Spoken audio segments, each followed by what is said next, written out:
তোমরা কি শ্রাবণ মাসে শিব ঠাকুরের পুজো করছো? যদি করে থাকো নিশ্চয়ই সাবুদানা খেয়েছো।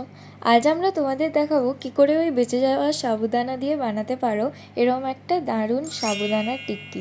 প্রথমে দুটো বড় আলুকে সেদ্ধ করে নেব, তারপর সেদ্ধ আলুকে ভালো করে ম্যাশ করে নেব। তারপর কিছু সবজি নেব, যেমন গাজর কুচি, ক্যাপসিকাম কুচি, ধনেপাতা কুচি, লঙ্কা কুচি, সুইট কর্ন। তোমরা তোমাদের পছন্দ মতন সবজি নেবে।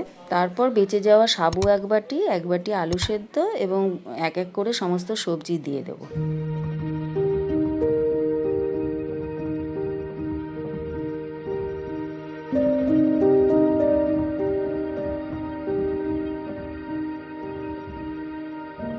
তারপর ওর মধ্যে কিছু মশলা মেশাবো, যেমন স্বাদ মতো নুন, গোলমরিচ গুঁড়ো, চিলি ফ্লেক্স দিয়ে ভালো করে সাবু আলুগুলোকে একসাথে মেখে নেব।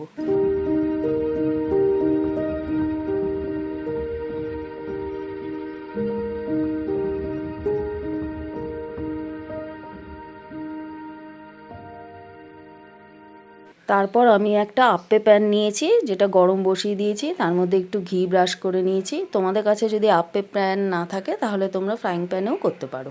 তারপর মিশ্রণটাকে একটু বলের আকারে শেপ দিয়ে এপিট ওপিট করে ক্রিস্পি করে ভেজে নেব। একটা সাইড গোল্ডেন ব্রাউন হয়ে ফ্রাইড হয়ে গেলে আরেকটা সাইড পাল্টে আবার চেক করে নেবো ওটা হয়েছে কি না।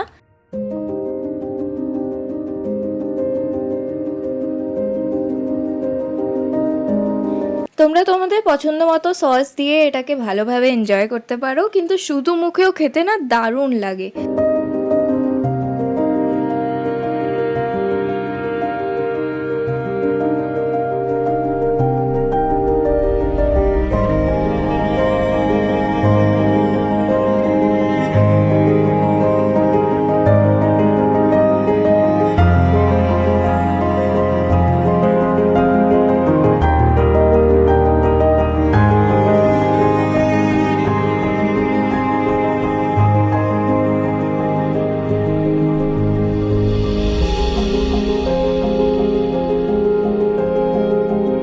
এভাবে রেসিপিটা বানিও আর অবশ্যই আমাকে কমেন্ট করে জানিও কেমন লাগলো।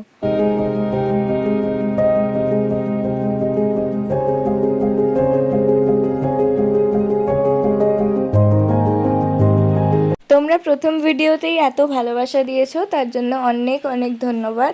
এভাবেই আমাদের পাশে থেকো।